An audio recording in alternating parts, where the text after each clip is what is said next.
Então, vamos lá. Hoje, uma aula importante, tá? Porque eu sempre começo com essa aula para que vocês entendam o papel do adestrador ou do comportamentalista no atual mercado pet. Quando a gente fala comportamentalista, envolve uma coisa mais voltada a behaviorismo, análise de comportamento, mas tudo bem, é o comportamentalista canino, vamos dizer assim, né? Educador canino, adestrador, é tudo sinônimo. Então, qual que é o nosso papel no atual mercado pet? Se eu perguntar para vocês, cada um vai falar uma coisa, concordam? Alguns podem falar, é resolver a dor do dono, é trabalhar a obediência, é fazer cães de função, treinar cães de função. Cada um vai ter um foco específico. Tá? Eu vou trazer para vocês o que de fato não, mas aspectos importantes nessa atuação nossa. Que ela é bem ampla hoje e bem diferente comparado a 20 anos atrás. Bem diferente mesmo. Tá bom? Comparado a 5 anos atrás já mudou, mas não muito. Há 10 anos atrás já mudou bastante. Vamos lá, então. Vou compartilhar aqui com vocês o slide. Se vocês tiverem dúvidas e escreverem, eu vou deixar aberto aqui a parte escrita, tá? É que ela diminui depois para vocês assistirem aqui a parte do slide. Mas se eu não responder a parte escrita, me chama, levanta a mão e fala por áudio, tá bom? Se alguém me perguntasse, quando eu comecei o adestramento, há 20 anos atrás, que eu iria exercer vários papéis dentro desse mercado, e os papéis que eu exerço hoje, eu não iria acreditar. Porque na minha cabeça, quando eu comecei lá atrás, adestrador é aquele cara que vai lá, treina a obediência ao cachorro, melhora a relação do cachorro com o dono, e beleza. Né? E mais voltado ao dono controlar o cão, ter mais obediência e tudo mais. Curso, seminário, um monte de outras coisas, consultoria, era um mercado que eu desconhecia, completamente desconhecia. E as coisas vão acontecendo de forma muito natural. Mas elas acontecem por quê? Porque é uma profissão que também hoje é extremamente necessária, é uma profissão que, embora não tenha regulamentação, ela é muito valorizada no sentido das dores dos donos de cães e muito necessária. É por isso que, nesse contexto sócio-histórico, eu pude ter essa situação de atuação. Se fosse há 30 anos atrás, eu não teria essa atuação. O mercado e o contexto sócio-histórico não abarcaria isso. E por que começou a abarcar isso, pessoal? Alguém pode arriscar dizer? Qual foi uma das grandes mudanças que fizeram com que o papel do adestrador deixasse de ser aquele cara que pegava o cachorro, treinava obediência, saía passear, entregava o cachorro e depois se encontrava com o dono uma vez por mês para passar comando, para ser aquele cara que entra dentro da família e trabalha a relação dono-cão, que fala em palestra, eu não estou falando, eu peguei aqui fotos minhas, mas eu não estou falando de mim, eu estou usando fotos minhas, mas de forma simbólica, metafórica, tá? Porque eu não sou o único que faz o que faz no mercado, tem vários. Então, que ponto que isso começou a mudar?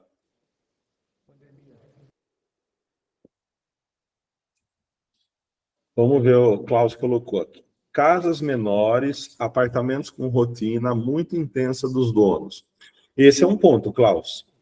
É um ponto, sim. Então, temos apartamentos menores, né? Casas menores, as pessoas amam cães, querem ter cães, temos uma sociedade acelerada de consumo e produção, ou seja, para eu consumir, eu tenho que produzir muito. Antes, uma das partes, geralmente a mulher não precisava trabalhar, não que isso fosse bom, tá, para elas, mas antigamente uma pessoa trabalhando dava conta de casa, hoje os dois trabalhando é difícil de dar conta de uma família, E com isso, os donos não têm tempo para os cães, né, Klaus? E isso vai gerar uma série de problemas. Então, beleza. O Arthur colocou humanização. Sim, a humanização ela trouxe vários problemas relacionados aos cães. Então, beleza. Acho que a pandemia ajudou. A pandemia acelerou algumas coisas, sim. A Janine colocou, o cão passou a ser parte da família. Também. O ambiente que os cães ficam hoje não é apropriado para eles. Muito tempo. Mas nesse ponto, Klaus, nunca foi. Tudo bem que antes os cães ficavam no quintal, mas sem contato social, com contato social muito pobre. Então também não seria um ambiente adequado, né? Porque o ambiente não é só o cão ter o espaço. Mas talvez hoje, os cães estejam sob uma pressão de ambientes menores maior do que antes. Acho que nesse sentido, pegando a sua primeira colocação com essa, nesse sentido, beleza. O que mais?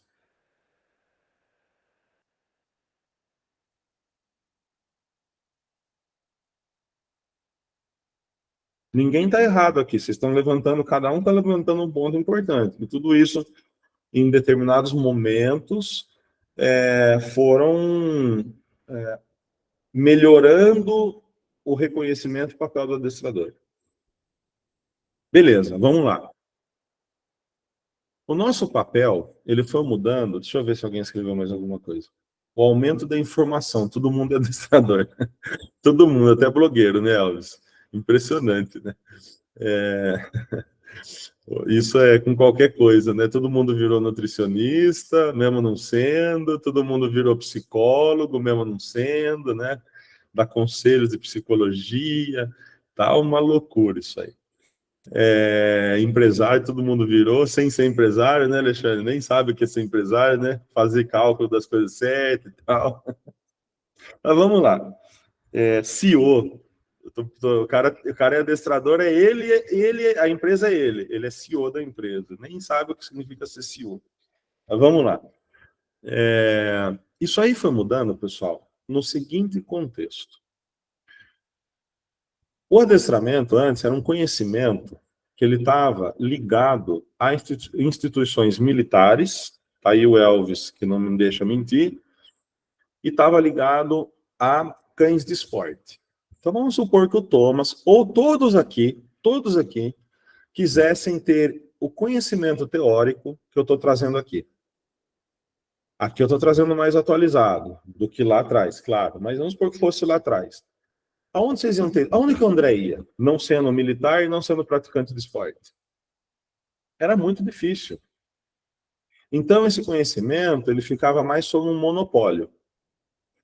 E o tipo de atendimento dos adestradores voltados a instituições militares e esporte estava voltado naquele formato. Pego o cachorro, faço obediência, trago de volta, deixo no quintal. A cada 15 dias, uma vez por mês, eu faço a passagem de comando.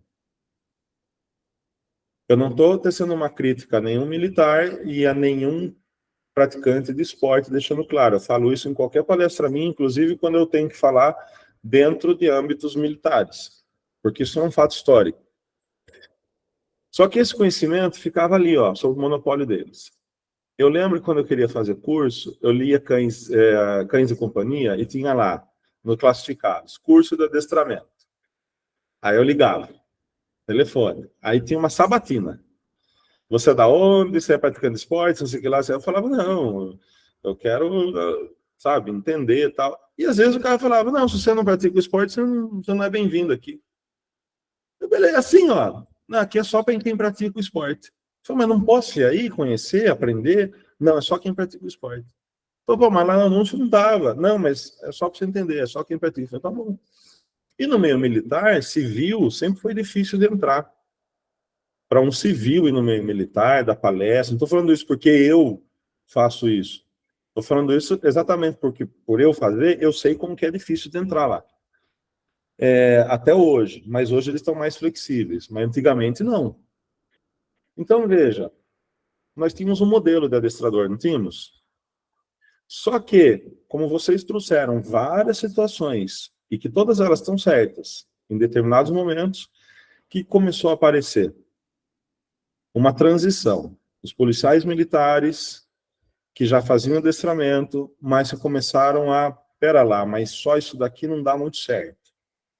Junto com isso, foram aparecendo alguns civis de várias áreas, que começou a querer atuar na área, só que de uma forma um pouco diferente, fazendo um atendimento mesmo ao dono. Não que o outro modelo não fizesse, mas era um modelo um pouco mais distante do dono, um pouco mais mecanizado. E isso, paralelamente com o crescimento no número de cães, paralelamente com a humanização, que a humanização traz aspectos o quê? De conflitos com o cão. Paralelamente com o crescimento populacional e verticalizado cada vez mais, e a falta de tempo dos donos, começou-se a entender a necessidade maior de termos profissionais que não são da área militar, que trabalham com cães, e nem de esporte, mas que trabalham especificamente para lidar com a dor dos donos. E que sim, podem ser também da área militar, como o Elvis que está aqui, fez uma imersão minha, e podem ser da área de esporte também, como eu tenho vários alunos que praticam esporte, vários tipos de esporte.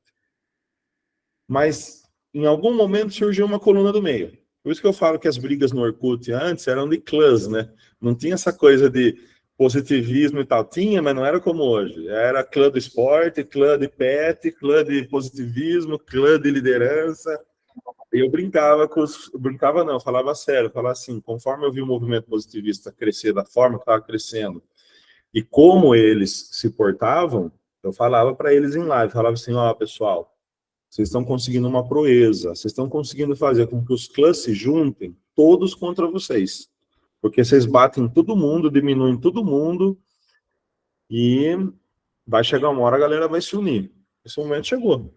O cara do esporte percebeu que ele não tem que bater no cara do pet, que está atualizado e pensa legal. O cara do pet que não é positivista viu, e hoje os positivistas estão isolados, né?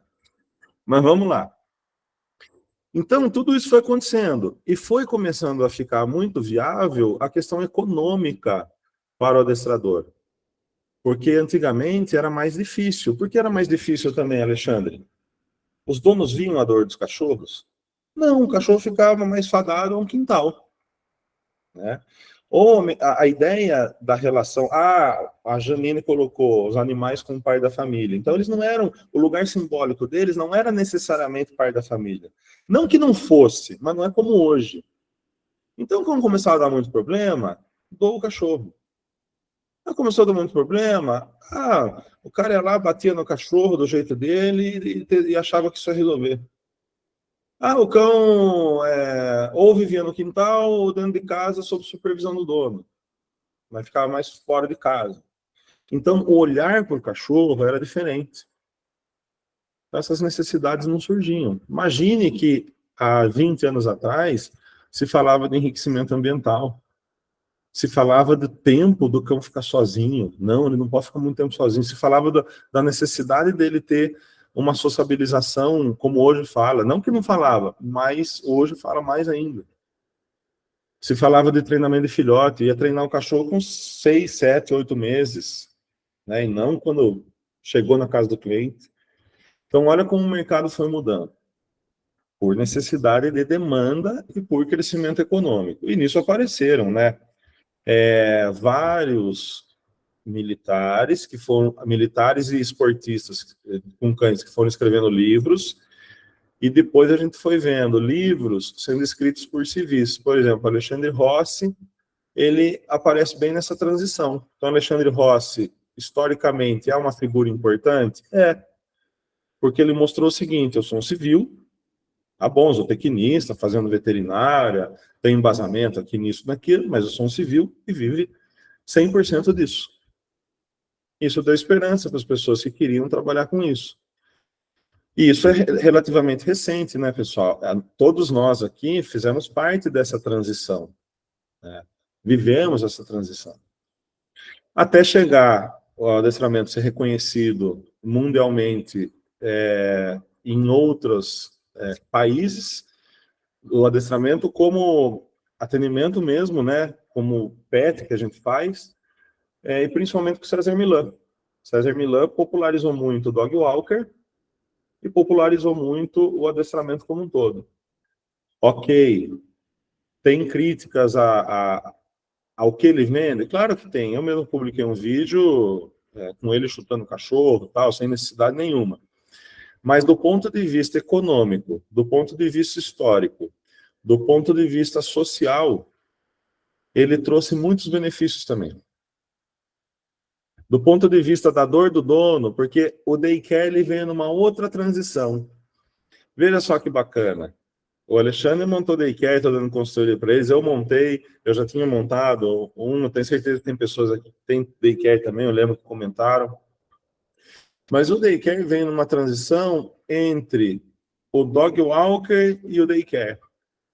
Porque o César Millan trouxe uma consciência muito grande de passear com os cães. E aí surgiu um monte de dog walker.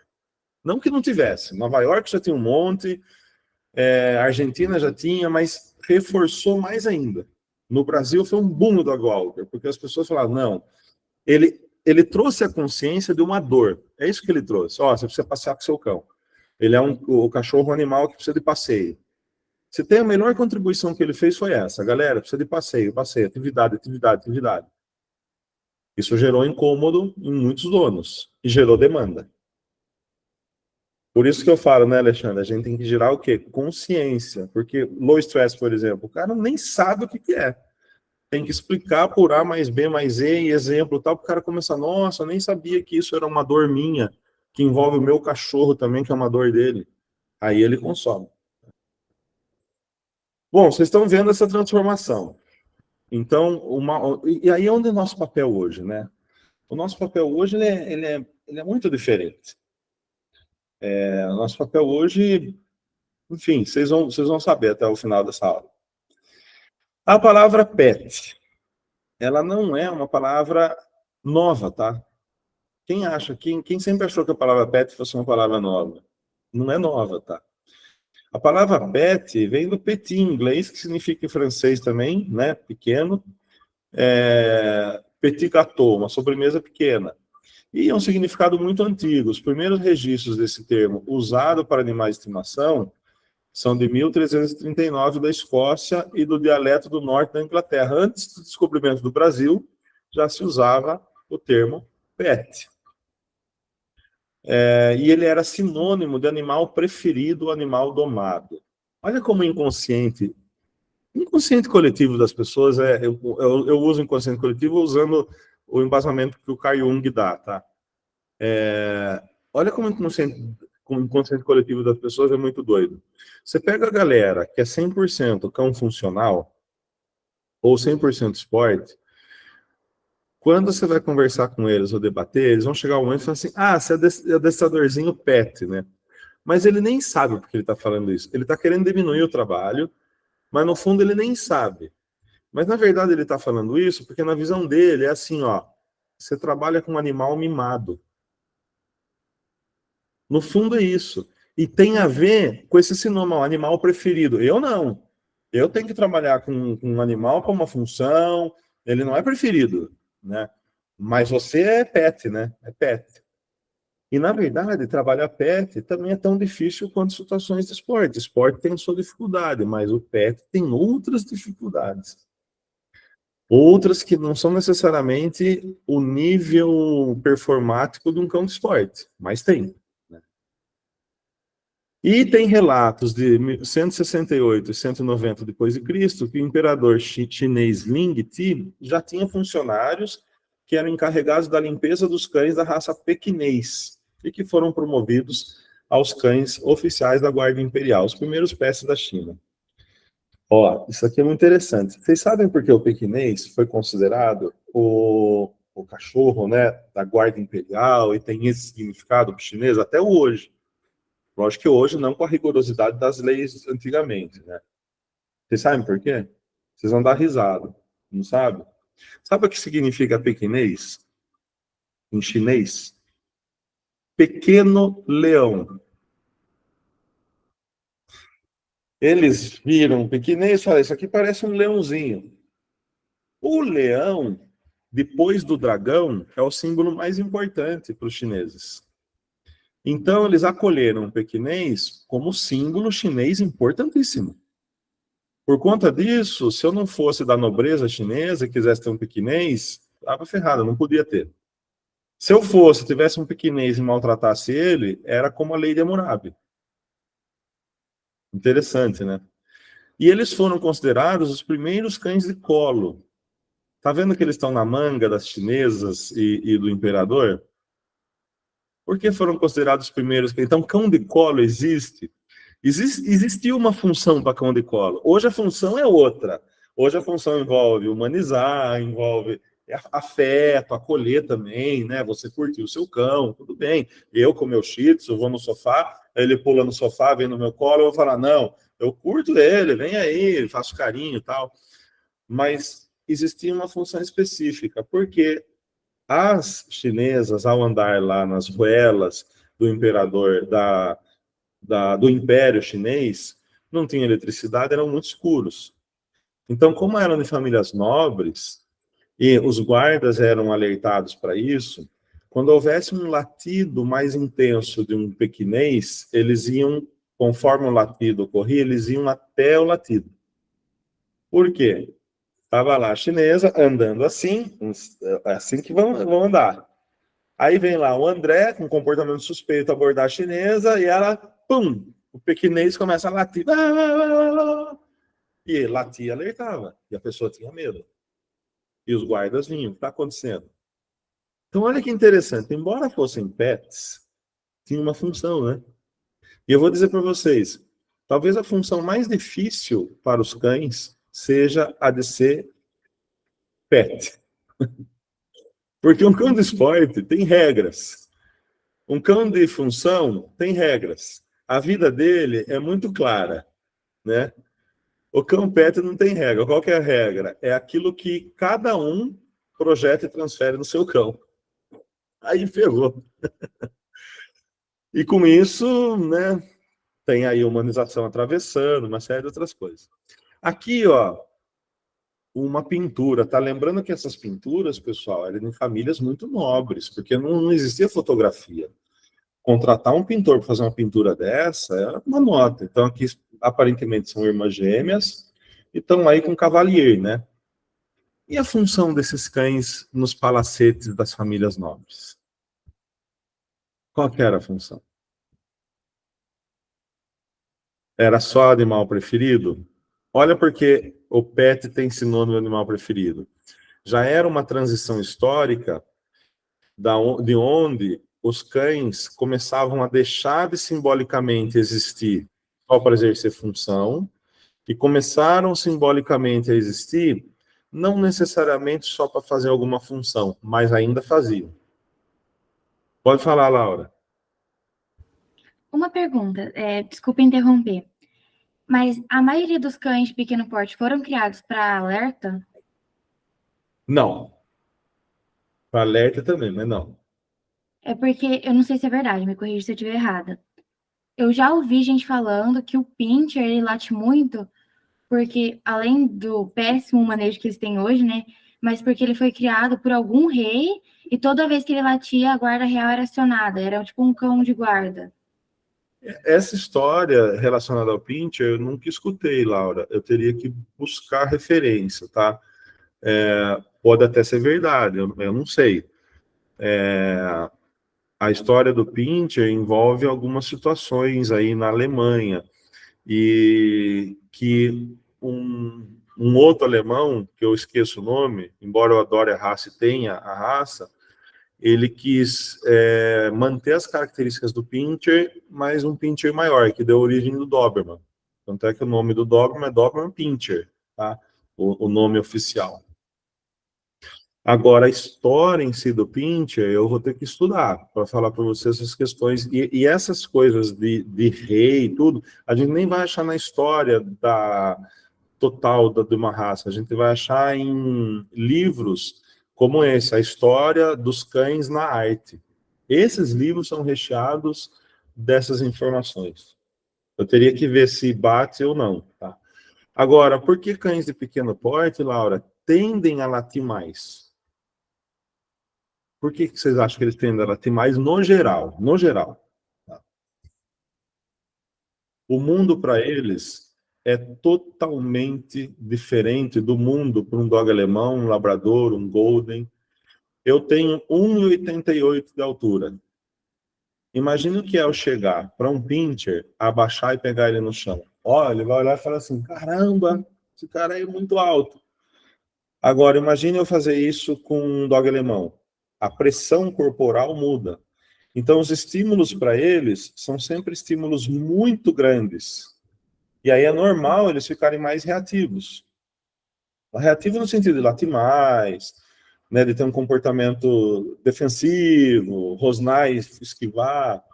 Mas aí vem o que o Klaus colocou, o que o André colocou, junto com isso vem o quê? Um manejo errado. Né, um manejo errado, falta de socialização, uma série de coisas. Imagine que hoje, Laura, a maioria dos cães de pequeno porte estão em cativeiro nos pequenos apartamentos e casas. Cativeiro. O cachorro vai sair 2 vezes por ano. Então, essa é a grande verdade. Então, eu vou dizer para vocês o seguinte: desenvolvam seus mecanismos de defesa de ego, porque se vocês se envolverem demais, vocês vão ter alguns problemas emocionais. Não que vocês não tenham que se envolver, mas tem que ter mecanismo de defesa. Agora, vamos lá, Laura, vai complementar essa pergunta. Os cães de pequeno porte nos palacetes, eles serviam para uma série de coisas. Essas perucas, essas roupas, vocês sabiam que eles, para lavar, na França, eles tinham uma indústria que lavava essas roupas.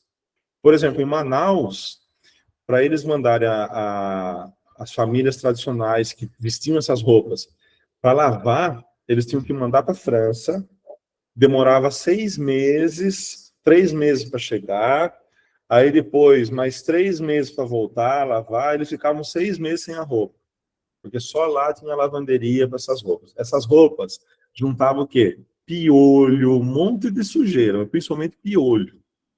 E ter os cães é muito legal nesse sentido, porque você consegue regular através deles, opa, tem piolho, tem carrapato, tem pulga. Então, eles serviam também como para-choque para isso. Uma das coisas, tá, Laura? Outra coisa super importante dos palacetes. Roedores, pequenos roedores. Gato e pequenos cães. West Highland Terrier. Extremamente caçador. Perdeu ao longo dos anos? Perdeu, abrandou. Mas uma raça. Os terriers, terrier porque são caçadores terrestres. Isso que é terrier. Então, esses cães têm uma função importantíssima de regulação de pequenos roedores. Era uma sujeira só aqueles palacetes, de rato na cozinha, porque o armazenamento não é como hoje, né? Uma geladeira, um monte de coisa. E palacete grande vai ter mesmo, até casa tem. Essa foi uma das funções, acho que mais importantes dos cães de porte pequeno. Então, dizer que eles não tiveram função, tiveram. Dos gatos também, tá, Laura? E aí, ao longo das embarcações comerciais que faziam trajetos para vários outros países, várias raças de gatos e cães foram levadas nas embarcações para controlar a população de rato. E aí, quando chegavam no outro país, se reproduziam. Então, muitas raças foram para outros países assim. Aí, lógico que virava negócio também, porque o cara daí, né, fazia negócio com cachorro, enfim. Hoje se entende por animais preferidos como membros da família multiespécie. Qualquer animal preferido, um cachorro, um coelho, um gato, tudo vai ser parte da família multiespécie. Eu vou contar rapidamente uma das funções do Spitz, na história do Spitz. Vocês vão achar isso em um livro como esse aqui, ó. Eu dou até risada, porque é interessante, né? O que acontecia muito nesses palacetes? Traição. Principalmente dos maridos com as funcionárias. E aí, as esposas começaram a perceber o quê? Spitz late. Eu vou ter 8 Spitz no meu quarto. Se meu marido quiser sair de fininho, ele tá lascado. E aí começou a selecionar um comportamento de latido desses cães de alerta. Por isso que o Spitz tem... Não é só por isso, é um contexto que envolve isso, né? Então são excelentes cães de alerta, excelente cães de alerta. Mas se torna muito chato em creche, uma série de coisas. Aí nós temos os primeiros pet shops, né, que foi aberto em 1840, voltado apenas para pássaros na Inglaterra. Pássaros e cavalos, tá? A cultura equina na Inglaterra é muito forte, foi uma das mais fortes do mundo, né? O exército inglês com cavalo foi fantástico. Então, em 1840. Em 1860, tem-se o registro do primeiro pet shop que vendia ração para cães. Devia ser aquelas rações que parecem ração para coelho, sabe? Da Purina, né? Devia ser aquelas rações. Em meados de 1920, em Nova York, surgem os primeiros pet shops no formato que conhecemos hoje. E em 1960, surgiu a primeira franquia de pet shop. E no Brasil, começou a se popularizar na década de 80. O que isso tem a ver com o papel do adestrador? Tudo a ver. Porque nós estamos falando de uma economia voltada às necessidades dos cães, que antes não se tinha essa economia girando dessa forma. Hoje, você vai na Pet Salt, e quem foi sabe disso, quem dominou a Pet Salt? Pet Shop, Groomer. Eles dominaram a Pet Salt. O maior campeonato de tosa da América Latina, um dos maiores do mundo, é na Pet Salt. Então, veja o quanto que isso gera de economia. Bilhões de reais. Não são milhões, bilhões. E aqui nós temos, né?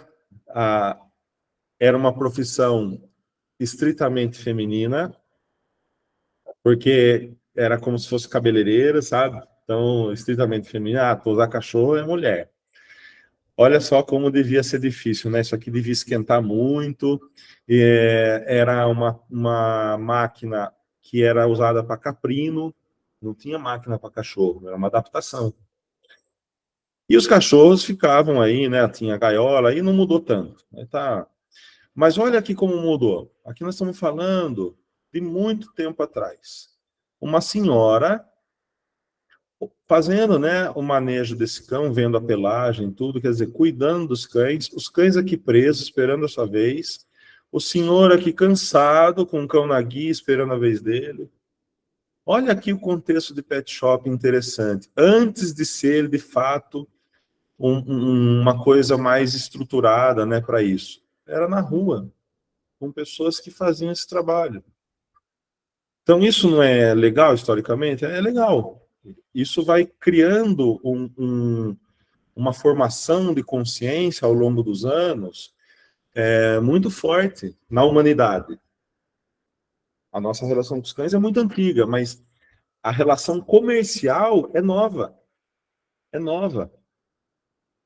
E um dos primeiros livros de adestramento foi escrito em 1914, 1910, que foi pelo Conrad Most. Um dos primeiros livros. Eu tenho uma certa cuidado de falar nisso, porque foi tanta biblioteca queimada, né? Biblioteca da Alexandria, foi tanta coisa invadida e queimada, que eu acho que tanto livro bom de adestramento existia naquela época, e foi o saco, né? Hoje nós temos esses dois maiores, né? Que agora conglomerados, que eu não sei se vocês sabem, eles se juntaram. Eles se unificaram, a Cobasi e a Pets. Aqui eu trouxe o faturamento deles 2019 e 2020. Hoje o faturamento está maior. 1,3 bi em faturamento a Pets e a Cobasi 1,5 bi. A Pets tem os donos que são mais conservadores e a Cobasi já tem um outro tipo de administração que é menos conservadora.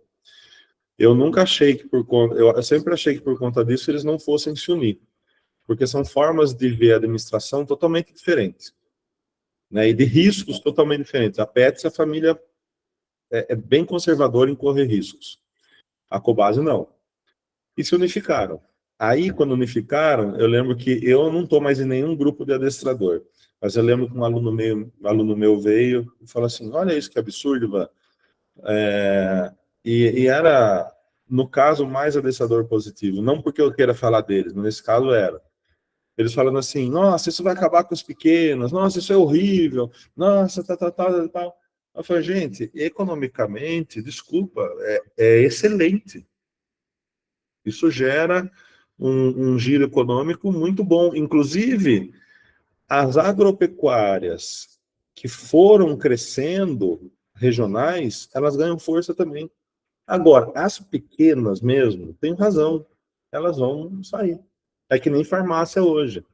Antes você tinha várias farmácias e vários donos, né? Donos, ele mesmo estava lá, o farmacêutico. Hoje é Drogal, Droga Raia, tem as grandes redes. Tem um lado bom e ruim. Tá? Vamos lá. A Pet já tem, Alexandre. Exatamente. Já tem. E nesse momento não é bom investir na Pets, comprar ações da Pets. Espera. Teve um momento que foi bom, agora não, tem que esperar.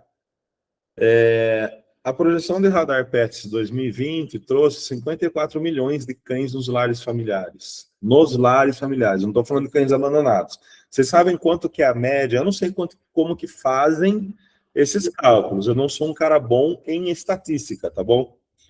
Mas cães abandonados é uma média de 40 milhões de cães. E nós temos 54 milhões de cães nos lares familiares. Isso 2020. Com a pandemia, nós chegamos agora a quase 60 milhões de cães. Temos 59 milhões de cães no lar. 59.880 milhões de cães nos lares familiares. É muito cachorro. Pode falar, Leonardo. É um comentário aí, eu acho que você está falando sobre isso ainda, mas era para eu ter feito antes, é que não deu.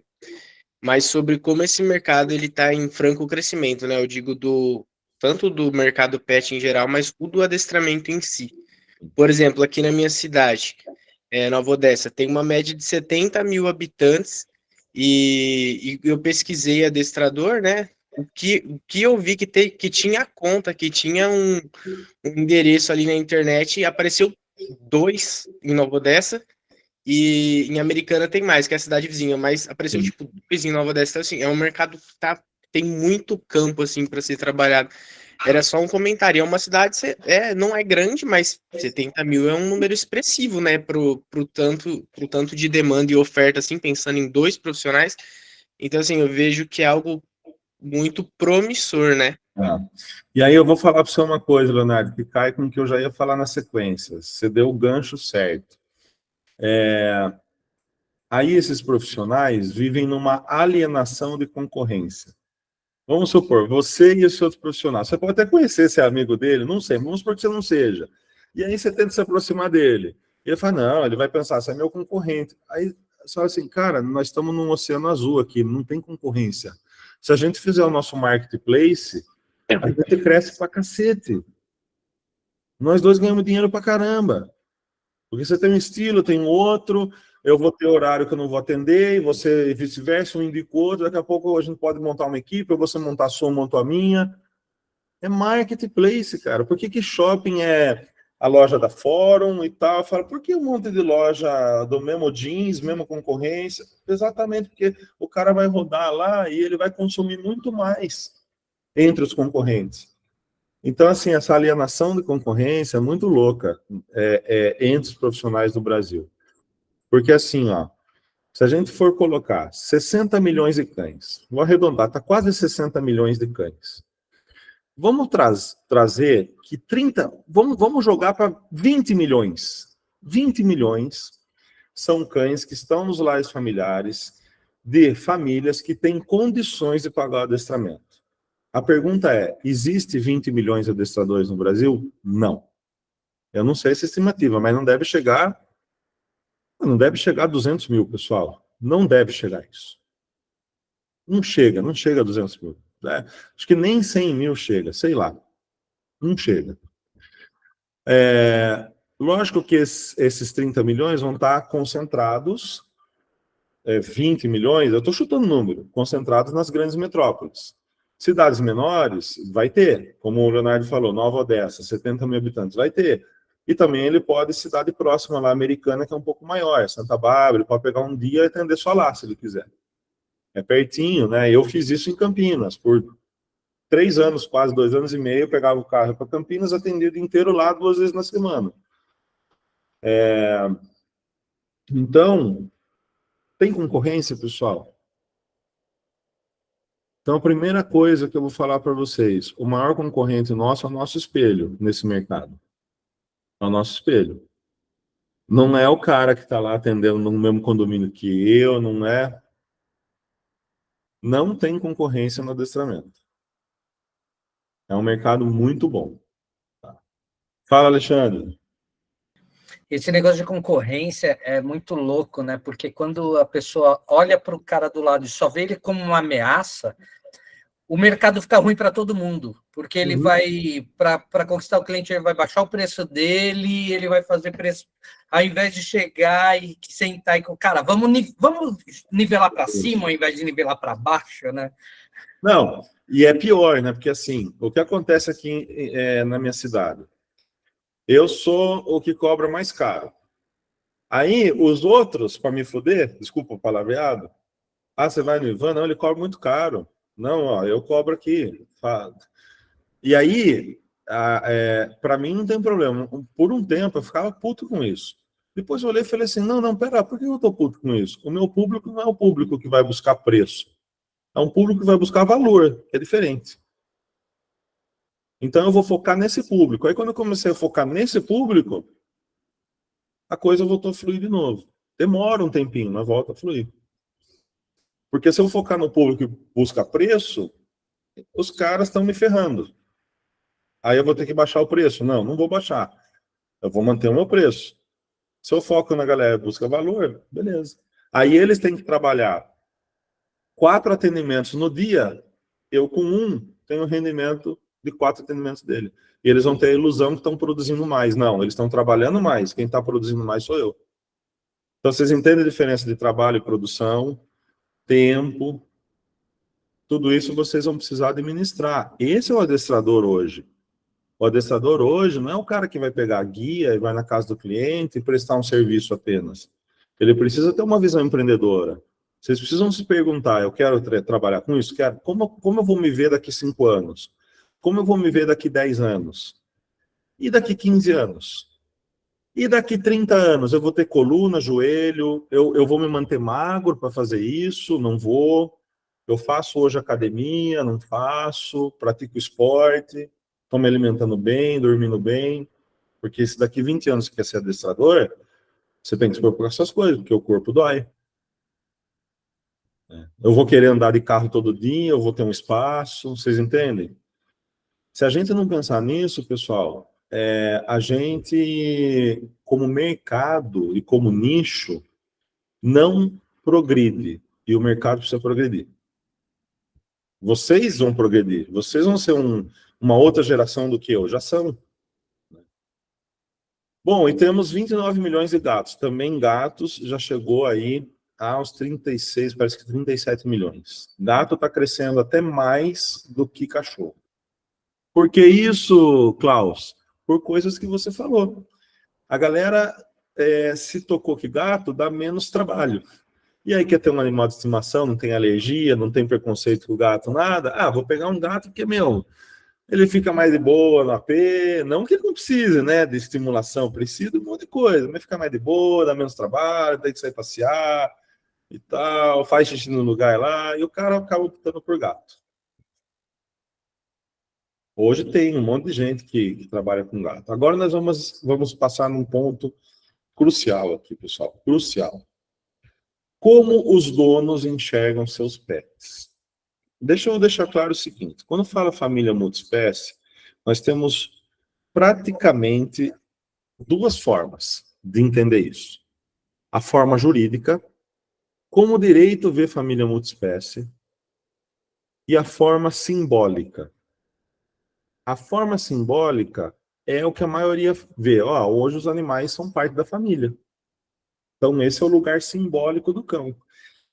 É parte da família como filho ou como membro de outra espécie? Cada família vai definir isso daí. Aqui tem esses dados. Agora, quando a gente fala família multiespécie do ponto de vista jurídico, isso muda bastante. Porque o ponto de vista jurídico, hoje, ele está fundamentado no abolicionismo animal. E aí eles vão entender a família multiespécie para colocar o animal no âmbito de sujeito de direito. Existem definições extremamente humanizadas no âmbito jurídico em relação aos cães e os animais. Eu estou falando humanizada mesmo. Tá?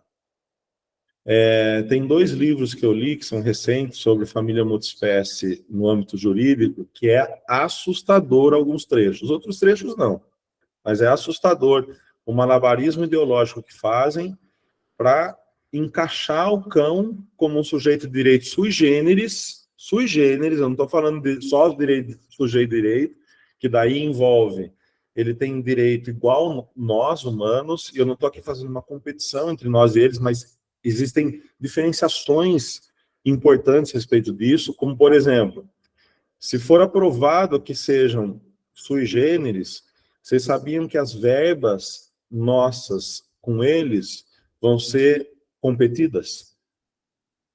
No SUS, por exemplo, verba de saúde, uma série de coisas. Então não é só... E a palavra tutor entra nisso, porque a palavra tutor já é um arranjo jurídico de dizer o seguinte, ele não é seu. Você faz... você é o tutor dele. Tá? Ele é um sujeito de direito sui generis e eu posso entrar com uma representação contra isso. Então, advogado da causa animal é complicado quando ele é abolicionista. O tutor, ele não é dono. E o dono não quer dizer que ele é dono de coisa. É outra jogada dos caras. Tá? Mas vamos lá. Por isso que eu falo dono, tá, pessoal? Eu não vou falar tutor. Não tenho nada contra quem fala tutor. Nada contra. Nada contra. Tá bom? Como a maioria enxerga os seus pets, né? Como membros da família. Essa proporção aumenta entre os mais jovens, mulheres e LGBTs. Entre os homens e os mais velhos, os pets são considerados mais companheiros que famílias. Então, nós temos aqui, ó, os cães é o marronzinho mais escuro, tá? Então, vou focar nos cães. 23% considera como meu bicho de estimação. Beleza. 24% considera como meu filho. Aí fala assim, Ivan, calma lá. É filho, né, só na forma de dizer? Não. 24% enxerga os cães como filho humano.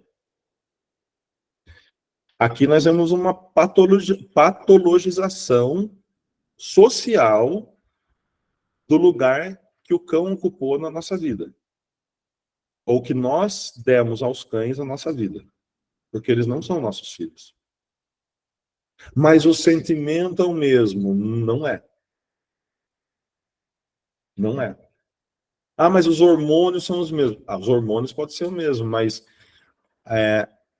um fator biológico, ele ultrapassa o sentido e significado, entende? Não ultrapassa o sentido e significado. Só o fator biológico. Então, o cão como filho é um problema. Só que também, já vai, viu, Rodrigo? Acho que o Rodrigo ficou bravo comigo, que eu falei o tutor e... Não, o tutor adestramento. Na verdade, não, né? Eu caí numa cilada. Na cilada gramatical. Pode Vamos lá. concluir aí, Ivan. Não, mas pode falar, pode falar. Não, eu ia comentar aqui, Ivan, não sei se você vai entrar nesse ponto, né? Que, na verdade, é um fenômeno que veio também com a diminuição da taxa de natalidade, né? Então, uma das coisas que eu percebi realmente foi isso, né? As pessoas tendo cada vez menos filhos, né? Exatamente pela questão do trabalho, né? De se ter e criar uma criança, só que direcionando essa necessidade humana, né? Para os cães, né? Então, empiricamente, dentro dos clientes que eu atendo, é muita gente que fala, é minha filha, é meu neto, até tá passando a ser até neto. Entendeu? Então é complexo mesmo. Antes do Cláudio responder, sim, tem isso, tá, Rodrigo? E complemento o seguinte, que não necessariamente um casal que não tem filhos por conta de não ter filho, vai humanizar. Às vezes sim, mas também eu vou dizer que, olha, eu atendo tantas família, tem filho e tal, e o cão também é tratado como filho, visto como filho, né? Eu lembro um caso que eu atendi, pode falar, Klaus, depois porque tem a ver com isso, mas pode falar. Não, eu só ia falar que desse ponto que você falou que juridicamente, você falou, o cão não é nossa propriedade, né? Que eu vejo a discussão com a galera do positivo lá, volta para aquela ideia de você não pode interferir nas escolhas do animal. Sim.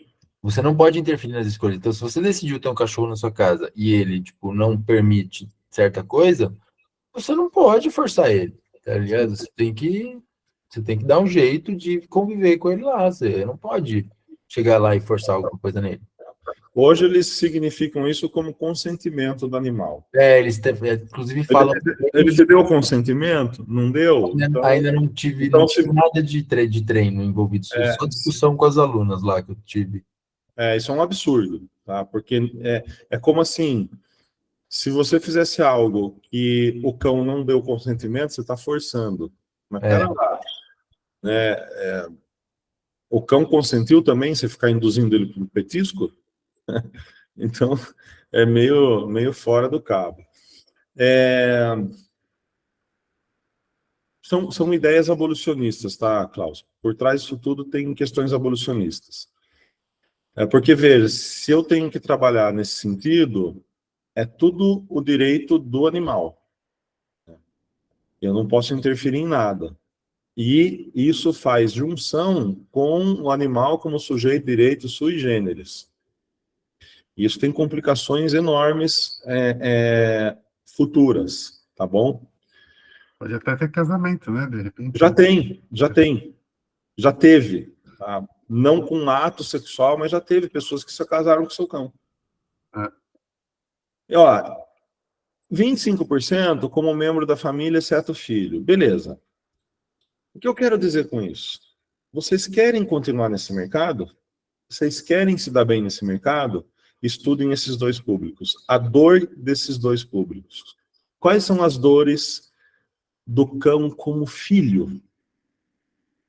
Porque tudo bem que humaniza, né? Klaus, Rodrigo, a Larissa, todo mundo aqui fala, humaniza, tal. Tudo bem.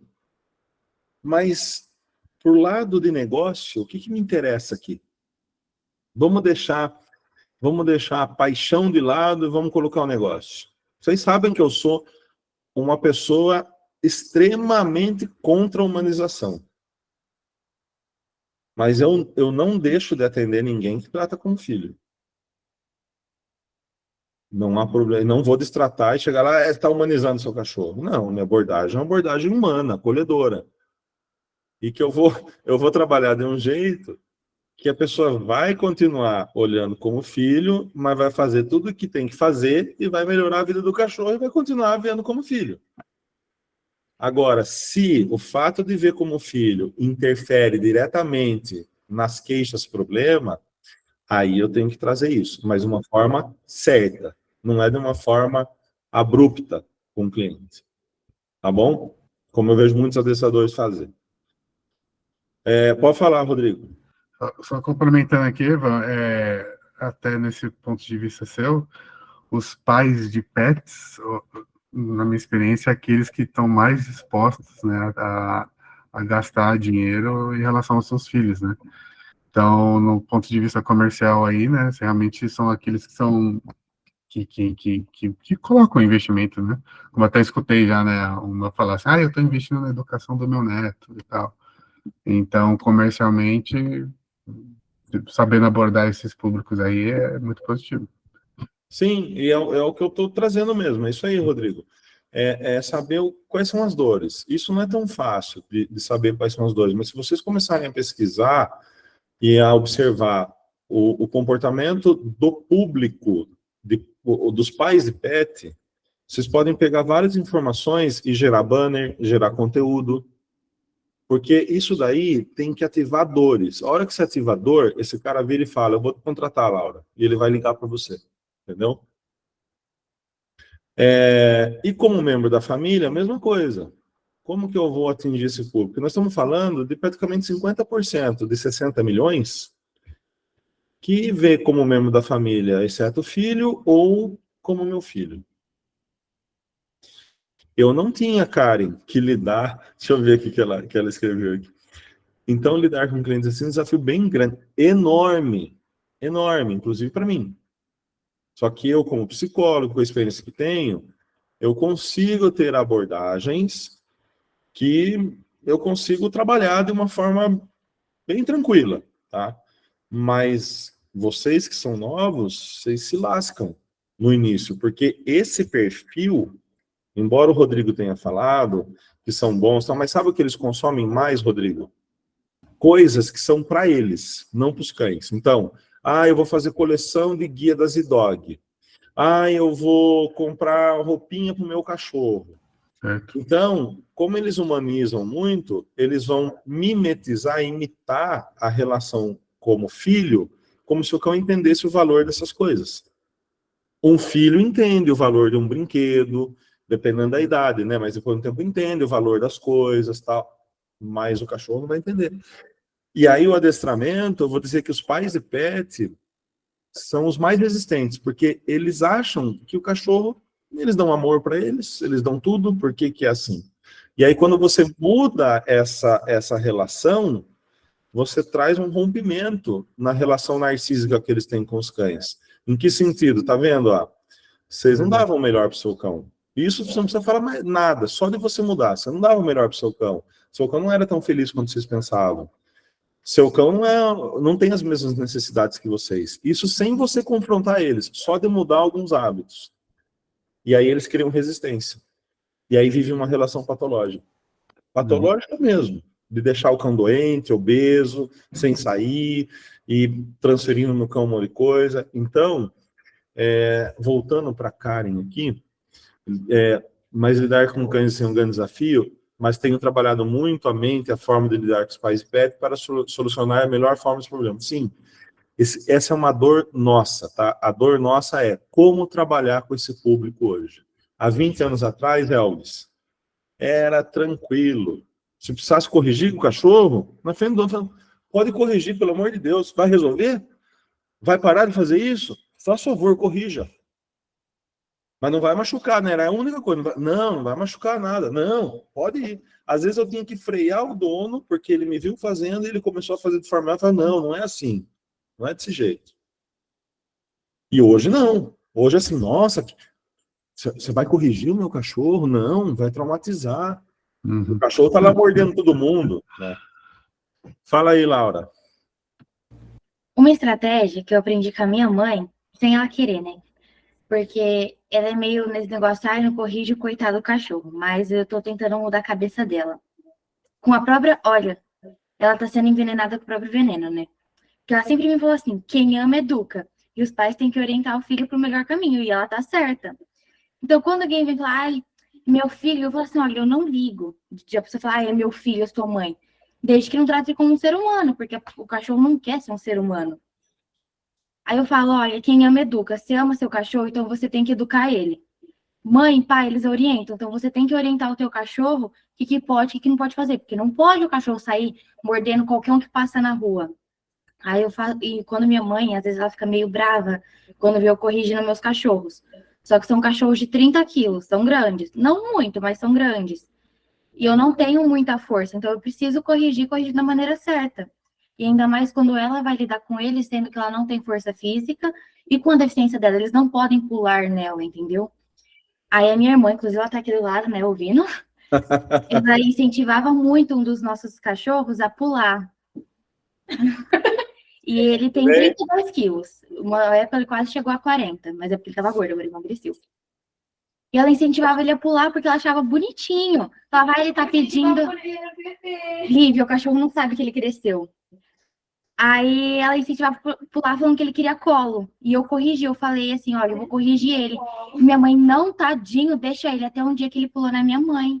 E minha mãe, por causa da deficiência, quase caiu. Eu falei, tá vendo, mãe? Quem ama, educa. Eu não tô proibindo ele de receber carinho. Só que essa não é a forma adequada. E aí eu uso esse negócio, quem ama, educa, e pai e mãe tem que orientar. Então, você é mãe do pet, então você vai orientar ele. Era isso, desculpa. Ótimo. Não, a gente pode, a Larissa colocou umas coisas interessantes. Veja as dores dos adestradores hoje, porque eu pego, como eu tenho várias turmas e viajo do curso, tudo, o que vocês estão falando é a dor da maioria dos treinadores hoje. Ó, a Larissa colocou assim, ó, eu também não deixo de atender, mas fico assustada. Trabalho em uma casa onde estimulo uma cachorra a chorar para bonificar com comida, atenção e petisco. E sempre que tento corrigir, ficam chateados, falando que ela é coitadinha. Lidar com clientes assim é bem difícil. Exatamente. Agora, eu lido, sabe como, Larissa, um cliente assim? Vamos supor que eles falaram assim para mim, olha, eu quero que ela pare de choramingar. E aí, dentro do meu plano de treino, que eu entrego para eles a parte escrita e o planejamento que eu vou fazer, eles têm em mãos, tá lá. Tudo que precisa ser mudado de estímulo, tá lá. A descrição de como vai ser mudado e eu vou colocar em prática. Se eu colocar em prática, não quero, aí eu falo assim, então tá bom, ó, aquela queixa de choramingar, eu risquei, tá resolvido. Beleza? Vamos pro próximo. Você entende? Sem erro nenhum.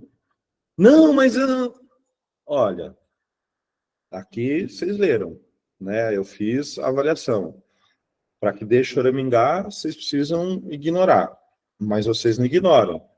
Então, eu não vejo que isso é uma dor para vocês. Não é um conflito. Vocês colocaram como um conflito, mas não é. Eu respeito. Eu não vou treinar, porque é um contrassenso eu pedir para vocês fazerem algo que vocês não querem fazer. Para mim, tá tudo bem, não é o meu cachorro. Então, isso está resolvido. Beleza? Beleza? Sou bem objetivo, mas falando num tom de boa, sabe? De boa. E assim, por dentro, eu tô sendo irônico. Falar, pô, você tá de sacanagem comigo, né? Eu brinco assim, falo, pô, mas eu tô de boa, cliente. E aí eles se ligam, falam, pô, né, não vai ter como, tal. E alguns falam, tá bom. Falei, beleza, então isso está resolvido. Não me cobre porque ele choraminga. Porque ele pode discriminar só aqui dentro de casa, como ele pode generalizar no carro, pode generalizar numa viagem que tem que fazer de avião, pode generalizar em qualquer outra situação com a sua presença. É o que você vai fazer? Sempre dar petisco para ele? Lembre que eu estava aqui para te ajudar. Então, eu sou bem assim nessas partes, tá, Larissa? Não estou pedindo para vocês serem assim. Vocês vão desenvolver o estilo de vocês. A próxima aula, que essa aula vai ser dividida em duas partes. A próxima aula vai ser sobre abordagens no atendimento PET, que complementa essa. Então, eu vou trazer várias formas a gente abordar e atender os clientes, tá bom? Pode falar, Arthur. Ivan, eu queria comentar aqui uma experiência até que eu estou tendo agora com o cliente, né, em relação ao cumprir ali com o combinado, de fazer os exercícios, né, de treinar o cachorro quando eu não estiver lá. Justamente por isso aí, né, que depois vem dizer, quando você está aqui, o cachorro faz, quando você não está, ele não faz, né? E eu fico sempre falando, vocês têm que ajudar, porque a gente vai ter um resultado mais rápido, vai gastar menos tempo, e também dinheiro, né, porque não é barato e tal. Tento convencer a pessoa a trabalhar, porque é totalmente diferente. Eu digo, eu venho aqui 2 dias na semana e faço uma coisa, ele passa os outros 5 dias da semana, desfaz tudo. Então, tem que ter a cooperação, né? Tento puxar ali também de alguma forma, porque senão vai, como você falou, vai ficar discricionário a mim. Ele vai se comportar daquele jeito quando eu estiver lá. Quando eu for embora, ele vai se comportar como ele se comporta com o pessoal normal, que não faz o treinamento que eu faço. Sim, isso chama, eu chamo de obediência discriminada. Não é que seja uma obediência por si só, mas é como se fosse isso. O cão discrimina que com você ele tem determinadas respostas que são reforçadas e outras corrigidas, e com os donos, como eles não mantêm isso, ele volta às respostas anteriores. Aí o grande conflito dos adestradores é, poxa, eu não estou conseguindo resultado, e eles se culpam. Tem que parar com isso. Tá, então eu vou fazer curso para ter Não, você pode fazer qualquer curso do mundo. Se os donos não se envolverem, não adianta. Por isso que hoje, aí vocês vão falar assim, mas Ivan, eu atendo na minha cidade donos que não participam do treino, eu tenho resultado. Eu vou falar, sim, eu passei por todas essas fases, e dá resultado sim. E, como eu falei, na aula que vem, eu vou mostrar as abordagens de várias formas de atendimento e formas que vocês podem fazer hoje para dar mais resultado. Agora, existem outros comportamentos que, se não tiver, a maioria hoje, se não tiver a consciência do dono, dificilmente vai mudar. Dificilmente vai mudar. E a gente fica enxugando gelo. Aí cada um está no momento da sua questão, da sua questão de carreira e econômica. Que muitas vezes eu engoli muito sapo. Engoli muito sapo, tive que aguentar muito cliente que eu queria demitir, que se eu tivesse condição demitia. Hoje, dentro do atendimento PET, como eu faço outras coisas, se eu coloco condição, numa boa, vou lá, vamos supor, uma coisa que eu sou muito chato, manejo alimentar, tá lá o Golden e a ração à vontade. Eu explico torção gástrica, explico dos riscos e coloco a seguinte condição, Arthur. Então, combinado? Semana que vem, se eu chegar aqui, a ração tiver à vontade, eu não treino. Aí o dono, não, mas não vai estar. Daí ele fala assim para ele, ó, eu tô falando sério. Vocês não estão acreditando, vocês estão achando que eu vou chegar aqui e a ração vai estar à vontade e eu vou treinar eles. Eu não vou treinar, eu vou olhar a ração à vontade, não treino. Sabe por que eu não posso treinar? Porque se o seu cão tiver uma torção gástrica e vai para o veterinário vai falar o quê? O que ele estava fazendo? Ah, estava com o adestrador. Sabe o que ele vai fazer? O adestrador não sabe que não pode? O adestrador acho que forçou muito, fez muita atividade intensa. E aí vocês vão ser levados, vocês não vão ser meu amiguinho, e vocês vão me processar, o veterinário vai dizer que eu fui o culpado, e vocês vão querer que eu pague a cirurgia do cachorro. Não, manejo alimentar é responsabilidade de vocês. Lógico que tem contrato, tá? Mas manejo alimentar é responsabilidade de vocês. E aí eu sou chato. Mas, Ivan, é sério que você chega lá?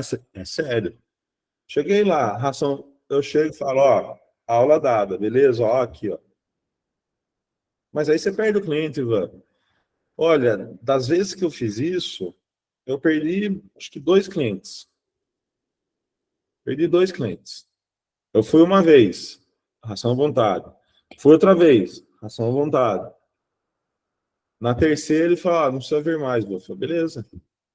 Desistência foi sua, você pagou 4 aulas, eu não vou devolver. Por quê? Não foi uma falta de comprometimento minha.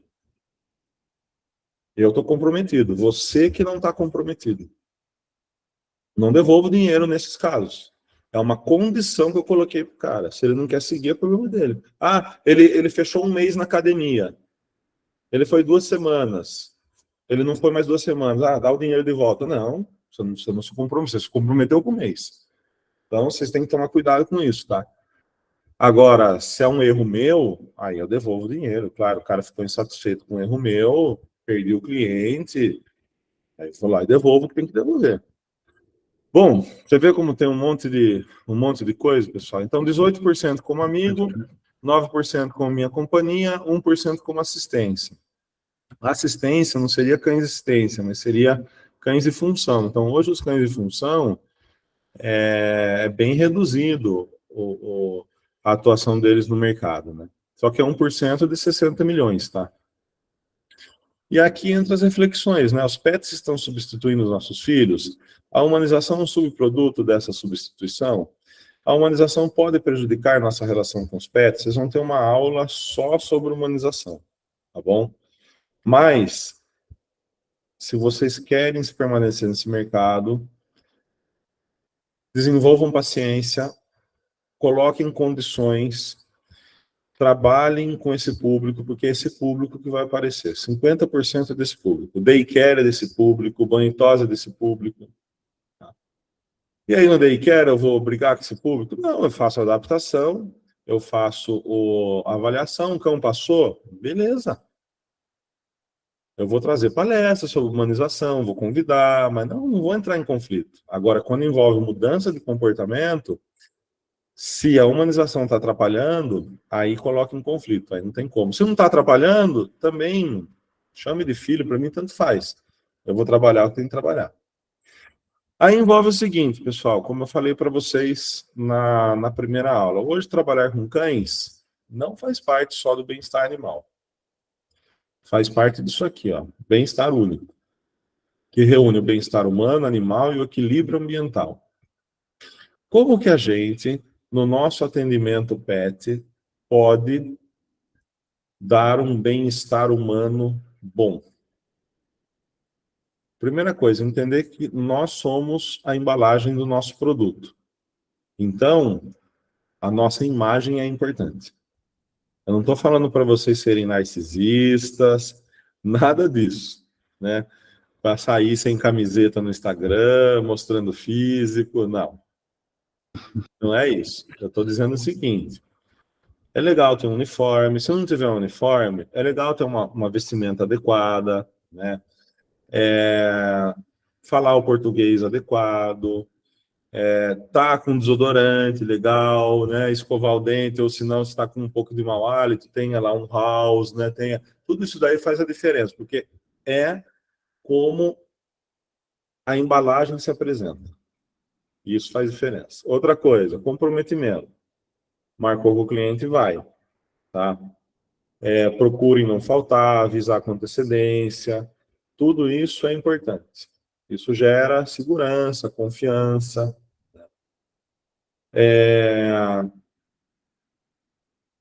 Fazer o treino, né, de uma forma estruturada, mostrar que você tem domínio daquilo que você está fazendo dentro da proposta daquele atendimento é importante. E não precisa, para ter bem-estar humano, dentro do atendimento comportamental, você virar amiguinho do dono. Ah, Ivan, mas eu tenho clientes que viraram meus amigos, e somos bons amigos. Isso pode acontecer, tá? Mas não é o nosso papel. Eu já tive vários clientes que quiseram virar o meu amigo, e eu não dei abertura. Oi, Ivan, hoje é sexta-feira, eu atendendo ele, 5h30. Sexta-feira, viu? Comprei carne, cerveja aí, fica aí, cara, tal. Não sei o que lá, vamos tomar uma. Você vai trabalhar agora? Não vou, não. Obrigado, não. Fica para próxima. Semana que vem, obrigado. Na terceira, ele não me chamava mais. Eu não sou amigo dos meus clientes. Por quê? Amigo paga você. Amigo tem o quê? Intimidade, né? Uma intimidade absurda. Então, nós temos um monte de coisa, e não é só porque amigo paga, é porque se mistura os mundos, se misturam as transferências, tá? É muito além de pagar, ou mistura um monte de transferência ali. Então, eu posso ser amigo? Posso. Para um ele virou e forçou, ele falou assim, viu, mas você não quer ser nosso amigo? Você não quer? Aí eu virei assim, quero, não tem problema nenhum. Quando eu terminar o atendimento aqui, a gente faz um churrasco como amigo. Ah, mas não tem nada a ver, dá para fazer os dois e tal. E eu comigo, como psicólogo, pensando, tem a ver, porque mudam as questões transferenciais. Para ele não tem nada a ver, mas tem a ver. Beleza? Tomem cuidado com isso, tá? Porque o cliente, quando vira muito amiguinho, ele começa a ter muita liberdade, ele não faz o que é pedido, a relação muda, e ele começa a desmarcar, porque afinal é seu amigo, aí ele fala assim, você não tem outro horário essa semana? Aí no início, porque vocês desenvolveram amizade, eu tenho. Aí pronto, você acostumou ele mal. O dia que você falar que você não tem, pronto, você não é amiga dele, é um amigo dele. Então tomem cuidado. O bem-estar humano envolve uma série de coisas. Quando a gente fala de negócio, de infraestrutura, aí ter um lugar no cafezinho, receber bem os clientes, se comunicar bem, ser simpático, né? Ivan, mas eu sou introspectiva, sou meio, sabe? É da minha personalidade eu ser assim, ríspido, isso, aquilo. Eu falo assim, então você não é a pessoa para estar atendendo, mano. Vai fazer outra coisa. Se você não quer mudar, desculpa. Agora, se você quer trabalhar isso, ótimo. Porque é muito importante. Né? Mas se você está apegado a não, minha personalidade é assim, como que você vai atender um cliente? Você vai ser ríspido, fechado, antipático? Tem como. Vocês não vão fechar negócio. Tá bom? Não vai fechar negócio. E não vai gerar bem-estar no atendimento. O bem-estar animal beleza, não são só 5 liberdades, eu vou mostrar para vocês. Equilíbrio ambiental, na casa do dono, o que seria? Vocês explicarem sobre o quanto a estrutura deles, ou o quanto modificar pequenas coisas no manejo pode trazer um equilíbrio no comportamento do cão dele. O que é equilíbrio ambiental no daycare? É eu pensar em tudo que pode dar errado no manejo e trabalhar para que isso não dê errado. Como o Alexandre fez aí pelos caminhos, né? Que eu orientei. Então, aqui precisa de antifuga, é importante ter antifuga. Como eu pensei que não precisava, porque aqui saiu daqui para a rua. Então, olha, mas ele não falou isso, tá? Mas alguém pode falar, outra pessoa fala, não, mas a gente não vai deixar. Eu falei, não vai? 10 cães aqui, uma porta abrindo, sem antifuga? Não, não vai. Então eu falei, pode parar. Vai dar problema, o cachorro vai fugir. A pessoa não está pensando num manejo adequado, num equilíbrio ambiental que envolva menor risco para os cães. Então, vocês entendem que equilíbrio ambiental envolve muita coisa? Não é no sentido ecológico, eu vou fazer paisagismo, eu tenho equilíbrio ambiental. Não, pode estar junto, né?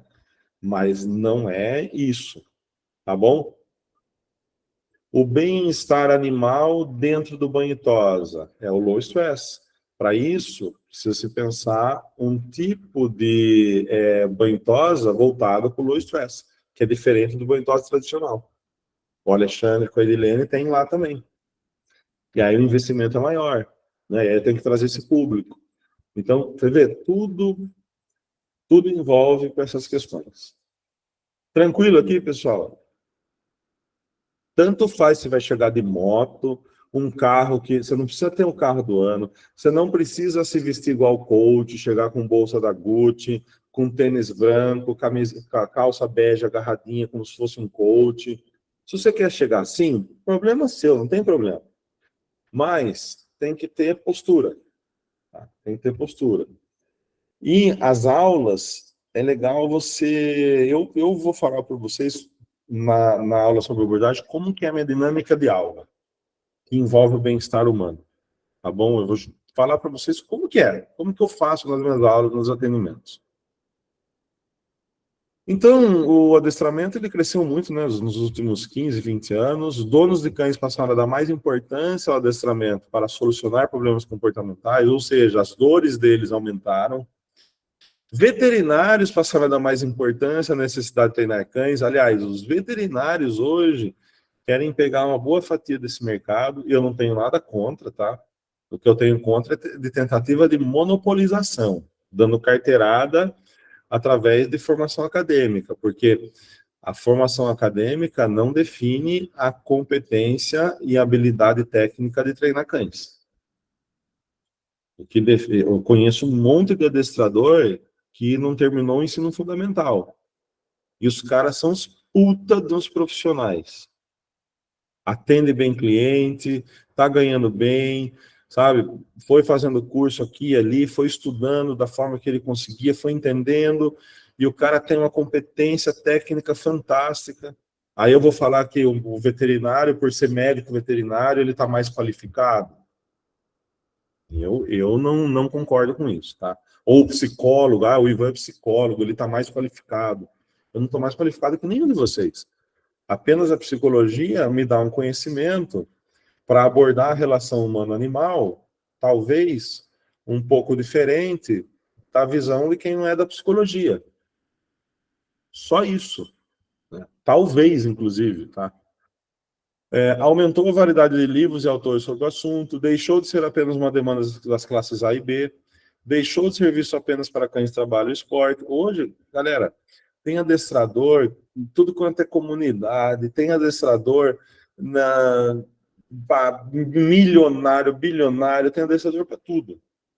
Aqui, mas principalmente em Campinas, eu objetifiquei um público, um nicho, tá? Que o valor da minha aula lá era R$320. Valor da minha aula. Aí você fala, não, você não ganhou isso aí. É por aula eu ganhava isso. E a minha agenda era das 8 da manhã até as 10 da noite atendendo. com pausa no almoço. E era muito engraçado, Alexandre, que nos churrascos dos caras lá, e eu pegava às vezes, porque eu atendia até a noite, reunia tudo lá, e tava o dono treinando, tal, falava, pô, agora eu vou lá, tal, terminado de treinar. Os caras, não, quem é esse treinador? Como se eu não estivesse lá, né? Porque eles agem bem assim, é como se você é o, né, quem... Aí o cara falava, não, ele é esse cara, psicólogo, treina, tal. Aí ele falava assim, baixo, mas não era baixo. Quanto que ele tá cobrando? Falava, tá cobrando tanto. Não, mas eu tô cobrando mais barato. Vou contratar esse cara. Por que essa visão? Porque no meio deles, a competição para quem tem o falo maior, né, o órgão genital maior, Ah, é o contrário, assim, ele não falou 280 para o cara fazer o 280, né? Ele falou assim, porra, isso aqui cobra mais, eu quero fazer o que você faz. Aí quando eu fui percebendo isso, eu cheguei a 360 aula. Ah, mano, eu nunca imaginei, se alguém falasse para mim, e por quê? Porque eu perdi um medo. Eu, como o Paulo Marçal fala, né, eu destravei um código, né? Eu destravei o código. Porque eu tinha medo, eu falei, não vou cobrar, não vou ter cliente, não vou. Eu olhei e falei, viu, já vou começar a cobrar 320. Quer, não quer, só pelo preço já, né? E a pessoa entra nas minhas redes sociais, vê conhecimento, vê as questões polêmicas, tudo bem, mas assim, com embasamento, tudo, e isso reforça esse nicho, entendeu? Vamos lá. Eu só estou dando um exemplo para vocês que dá para ganhar dinheiro com adestramento fazendo um bom trabalho. No Rio de Janeiro, eu conheço adestrador que cobra R$ 500 a aula. Eu não estou mentindo, eu conheço. Aí você fala, você está de brincadeira comigo? Não. E nem é famosinho de internet, vocês nem conhecem.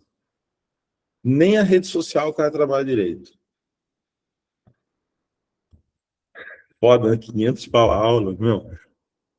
de graça. O cara tira 35, 32 por mês.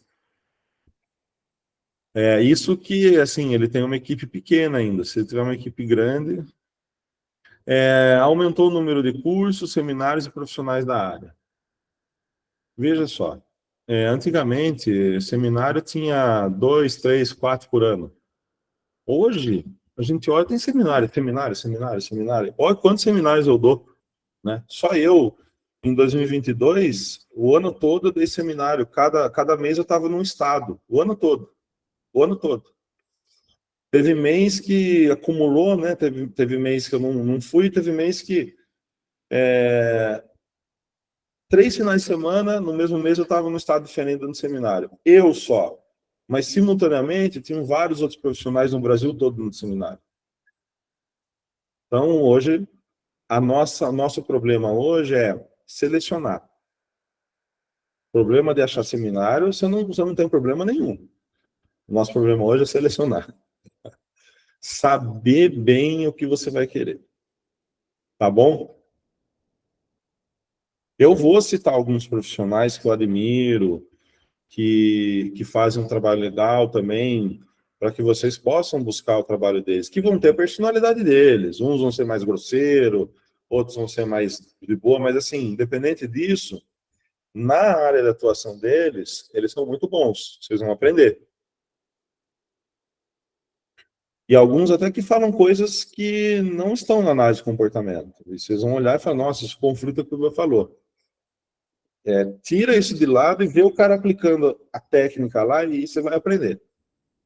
O adestramento, então, ele encontra-se dividido pelas diversas escolas e ideologias. Infelizmente, não possui uma linguagem comum. Qual que é a linguagem comum numa área de saber, pessoal? É o inglês, o português, o japonês? É a científica. Eu posso ir no Japão, conversar com um psicólogo, que é analista de comportamento, falar com ele da análise de comportamento e a gente vai se entender. Essa é a linguagem comum. Agora, no adestramento, parece que todo mundo virou professor Pardal. e inventou uma metodologia. Metodologia tem que passar por uma validação científica.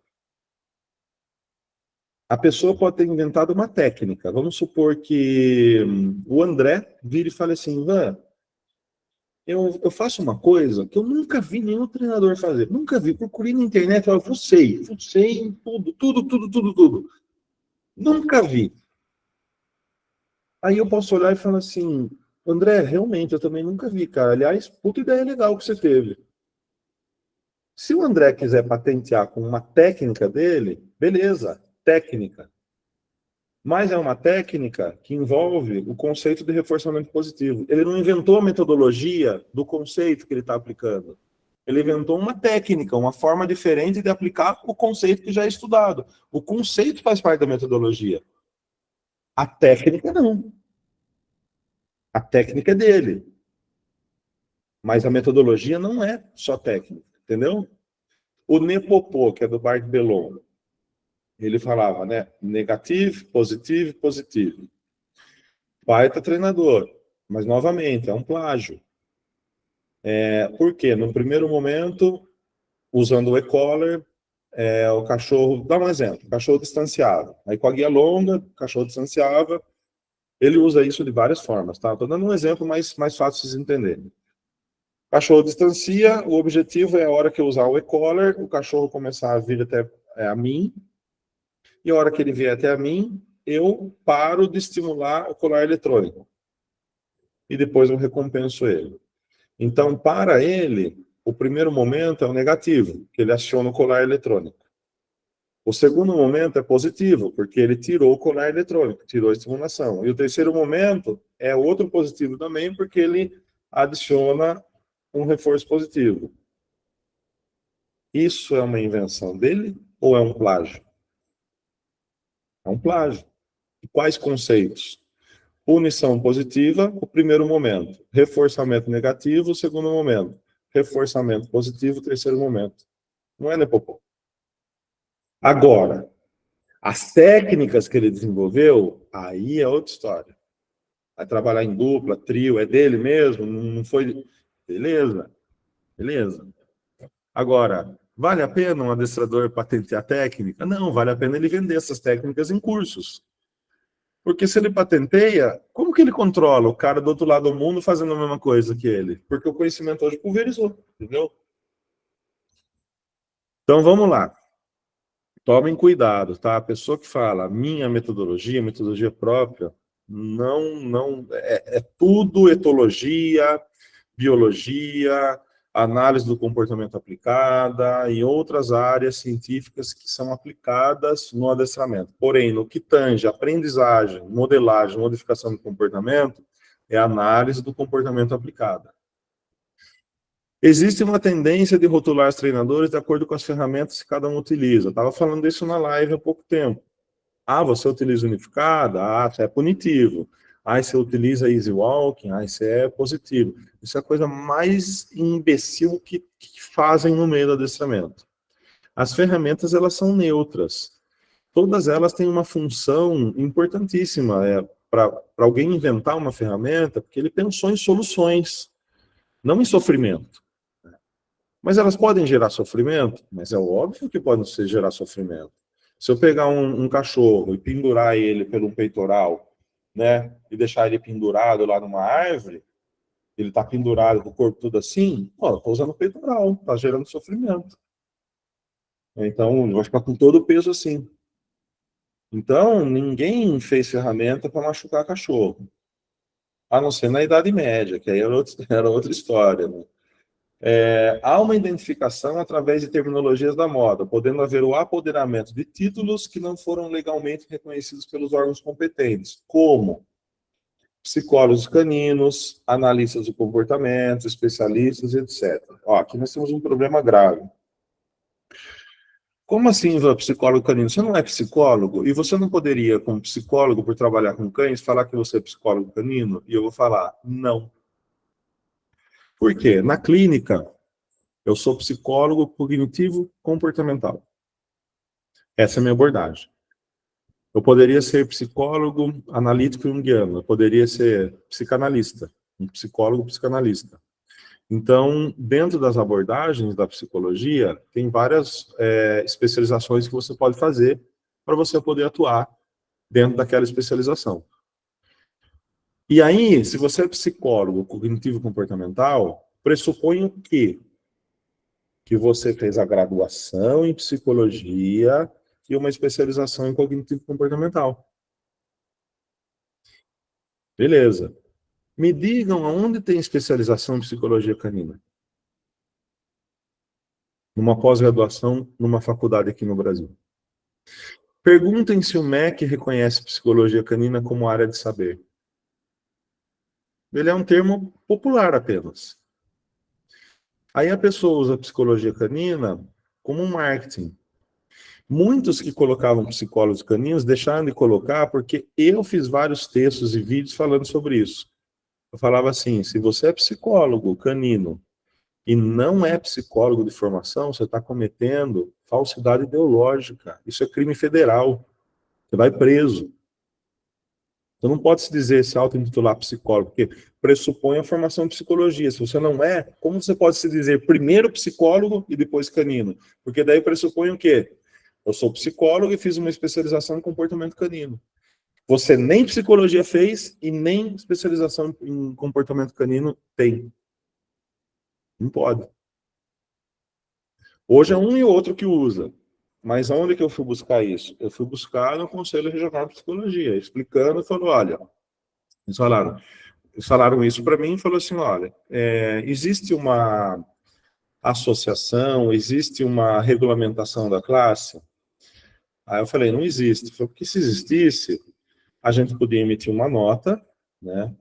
E ao emitir essa nota, a classe, a associação, federação, seja o que for, que regulamenta a classe, emitiria a nota com um prazo para o pessoal não usar mais. Né? E se continuasse usando, aí seria multado, teria ações jurídicas.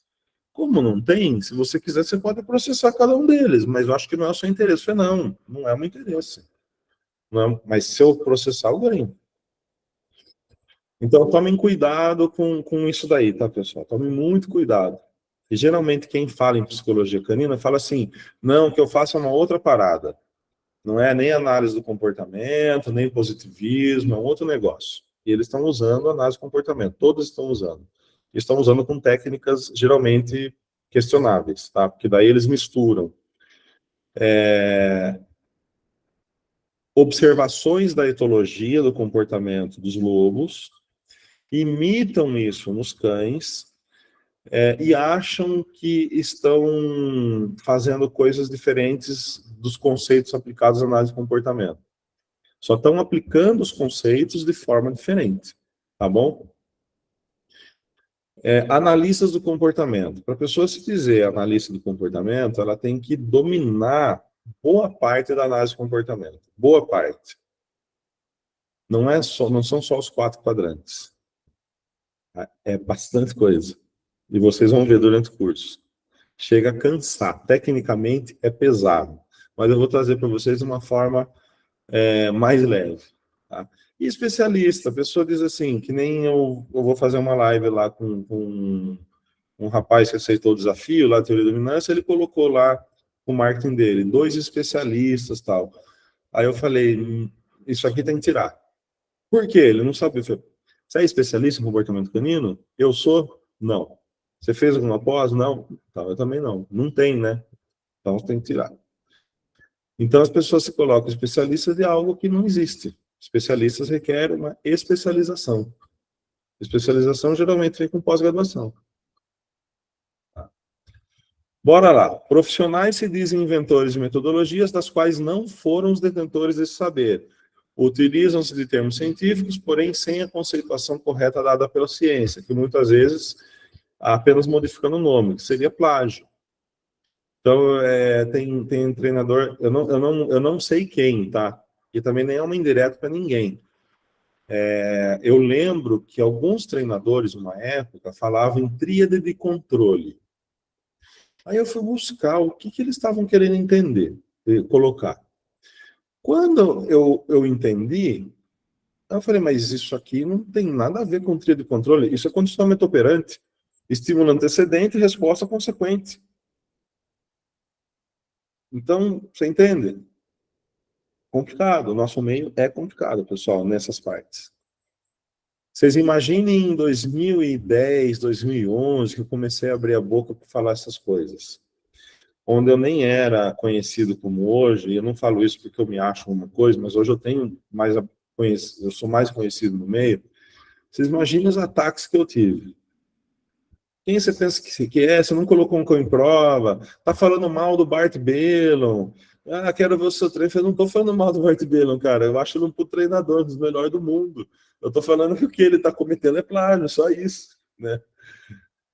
Não, a tríplice contingência, a tríplice contingência, Elvis, tá certo você usar, tá?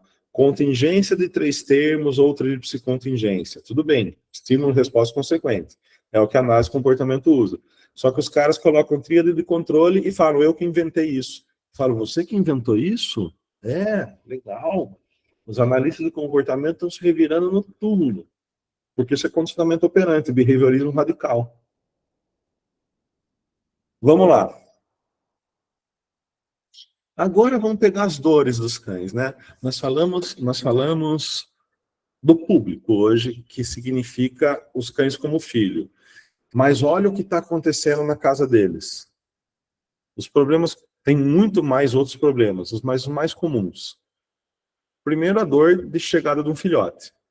Eu nunca treinei tanto filhote como eu tenho treinado nos últimos 5 anos. Muito filhote. Imagine que há 20 anos atrás se preocupava em treinar um filhote.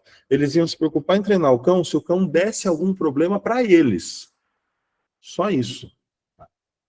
Latir, reatividade. Reatividade, eu uso, esse termo se popularizou, eu uso, mas reatividade não explica nada, tá, pessoal? Tudo é reatividade. Reatividade é vida. É um termo que vem da química, reações químicas, e reatividade do ponto de vista comportamental é tudo que um organismo faz. Então, se é tudo que um organismo faz, eu dizer que é reatividade, nada explica. Virou sinônimo de agressividade a outros cães ou pessoas. Aí eu posso entender que tipo de agressividade é. Todas elas, no caso de uma reatividade, da forma que é colocada, vão ser agressividades afetivas e podem ser de ordens ofensivas ou defensivas, depende do contexto do histórico do cão. Então, reação exacerbada não explica nada também, porque aí, Klaus, você tocou no outro ponto. Tem famosinhos aí, até que no passado eles contribuíram muito para essa polarização do adestramento, eram extremamente positivistas e hoje caíram fora disso, mas eram extremamente, mas ainda hoje nos cursos jogam isso. Aí, a pergunta que me vem é, quem determina o que é exacerbado ou não em relação ao comportamento de outra espécie? Quantos latidos um cão tem que dar para alguém virar e falar, bom, depois do 10º latido é exacerbado? Porque não existe isso. O que existe é a função daquele comportamento existir. A função daquele comportamento existir é o contexto do histórico de aprendizagem. Então, um cão tem muito medo das coisas porque ficou no quintal por 3 anos. Aí aparece um gato, toda vez que aparece, ele late de medo, e o gato, mesmo naquela lentidão, zoando com o cachorro, olhando, não estando nem aí, uma hora ele vai embora. Só que esse cachorro continua latindo por um bom tempo depois, porque tem uma questão do quê? Uma agressividade defensiva relacionada, uma agressividade afetiva, defensiva, por quê? Porque tem emoção, medo. E aí ele vai ficar por um bom tempo. Eu posso olhar e falar que aquilo é um comportamento exacerbado ou tem uma função para ele existir de acordo com os outros contextos? Isso é analisar o comportamento. Entendeu? Então, eu posso dizer que uma pessoa que entra em pânico está tendo um comportamento exacerbado quando ela entra em pânico numa situação? Eu posso dizer que alguém que é verborrágico está tendo um comportamento exacerbado? Eu posso falar, olha, a pessoa fala muito.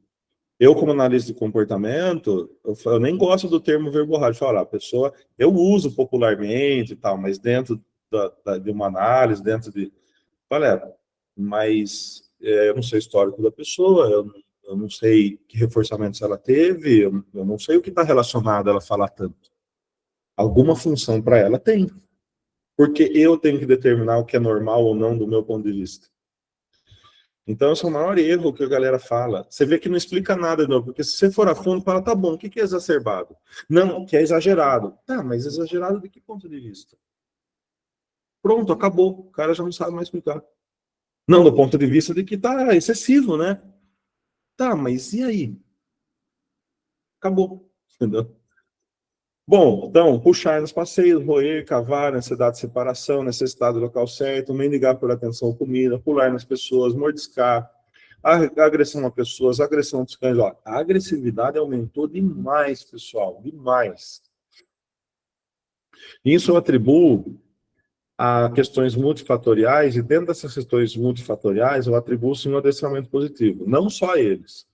Porque antigamente, o cão começou a querer agredir outros cães, não tinha problema. Os donos corrigiam, contratavam um profissional, corrigia isso, socializava mais os cães, saíam mais. Hoje as pessoas não saem mais. Sabe por que não saem mais? Chega em casa, cansado, ao invés de ir lá falar, beleza, estou cansado, não vou passear com o meu cão, ele fica no celular. Aí o tempo passa, fala, não dá tempo mais. Mas ele foi para academia, ele fez o que tinha que fazer. Então, nós temos cães com uma sociabilização bem menor hoje, em muitos aspectos. Temos mais cães nas ruas, mas mal socializados, vamos colocar assim. Medos e fobias, estereotipia, coprofagia, problemas reforçadores de punição positiva. Os maiores problemas de comportamento são por reforçamento positivo sendo dado na hora errada. Problemas de outros treinamentos, hiperatividade, ansiedade generalizada, adaptação à chegada de um bebê, e tantos outros. Essas são as dores deles, entendeu? Aí eu tenho que me perguntar assim, dessas 21 que eu listei, eu teria como analisar o contexto de cada uma? Eu vou ensinar vocês com análise de comportamento durante o curso, vocês vão ter como analisar. Tá? Aí depois a segunda pergunta é, que desenvolvimento de técnicas eu preciso ter para atender cada um deles? Aí, técnicas, vocês podem ser autodidata em muitos aspectos, que hoje tem muito vídeo legal aí, você pode ver mecânica, tudo de profissional, e reproduzir, reproduzir, reproduzir. E vocês podem ir fazendo seminários. Para vocês aprenderem técnica, não metodologia. Metodologia é análise de comportamento. Tá bom? Olha, eu queria deixar esses 10 minutos para dúvidas, porque aqui eu vou entrar na outra parte da aula, que eu precisaria dar sequência nela, porque é uma sequência importante. Porque aqui eu vou entrar no papel do adestrador, do ponto de vista agora do movimento filosófico do direito dos animais e de contextos históricos que envolvem o bem-estar animal, o abolicionismo animal, e que envolvem daí as leis, né, de proteção animal hoje, tá bom?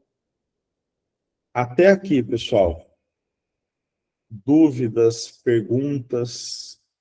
O Elvis perguntou aqui.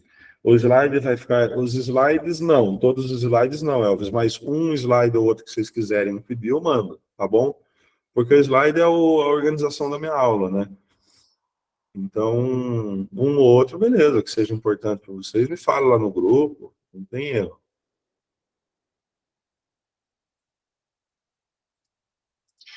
E aí? Tranquilo? Vocês já estão dormindo? Estão acordados?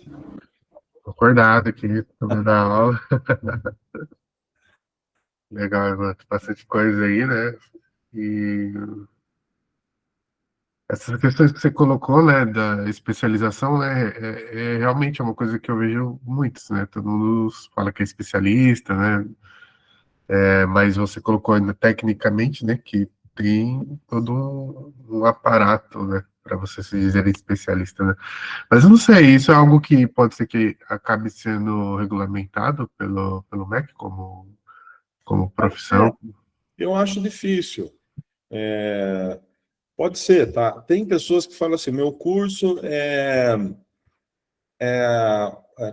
é regulamentado pelo MEC. Galera, se esse curso meu, você sabe como regulamento? Não é que o MEC regulamentou assim a atuação profissional ou o curso. Se eu chegar em qualquer faculdade e falar, olha, eu tenho um curso livre, eu preciso que vocês façam um processo desse curso livre, ter um aval do MEC. Isso eu consigo fazer. Aí, para ter o aval do MEC, o meu curso livre precisa estar linkado à faculdade. E eu preciso dar uma porcentagem para a faculdade e pagar lá o que o MEC pede. Mas se eu quisesse, eu teria um curso validado pelo MEC, um curso livre. Só que as pessoas não sabem disso. Uma coisa é um curso livre ser validado pelo MEC, outra coisa é você ter uma profissão, né, ou desenvolver uma área de saber, como, por exemplo, adestramento de cães, como uma área de saber que agora o MEC reconhece e reconhece como um curso técnico. E aí dá as diretrizes para que as pessoas possam montar esse curso técnico em faculdades, em qualquer outro espaço que possa requerer isso. Vê como é diferente? Sim. Então as pessoas estão enganando os outros. Olha, o meu, como se dissesse assim, ó, o meu que é pelo MEC, o meu não é mais clandestino. Eles estão usando dessa forma, como se fosse clandestino, o restante é clandestino. Uhum. E assim, um que eu conheço eu gosto muito, não é picareta, gente finíssima.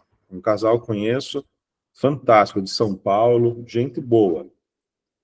O outro é picareta. Mas vamos lá, pessoal, e aí? Nenhuma dúvida? Se não tem nenhuma dúvida, ou a aula foi ruim, ou vocês estão morrendo de sono, né?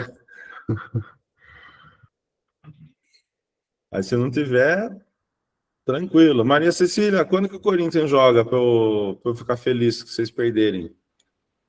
Vai começar já? Olha lá. A Maria Cecília já foi minha aluna de outras turmas, né, de seminário. Corintiana roxa, toda hora ela fica mandando coisa lá que o Palmeiras não foi campeão mundial. Mas foi campeão mundial. Foi em 51, pô. Não tem! É isso aí, pessoal. Vamos tirar um print, então? Bora. Bora lá. 1, 2 e... Ah, não foi aqui, peraí. 1, 2 e... Ah, agora sim. Maravilha, pessoal. Semana que vem estamos juntos e vamos que vamos. Dúvidas, manda no grupo lá e vamos desenvolvendo. Valeu. Beleza? Obrigado, Ivan. Boa noite, Até mais. pessoal. Boa noite, pessoal. Boa noite. Boa noite, gente.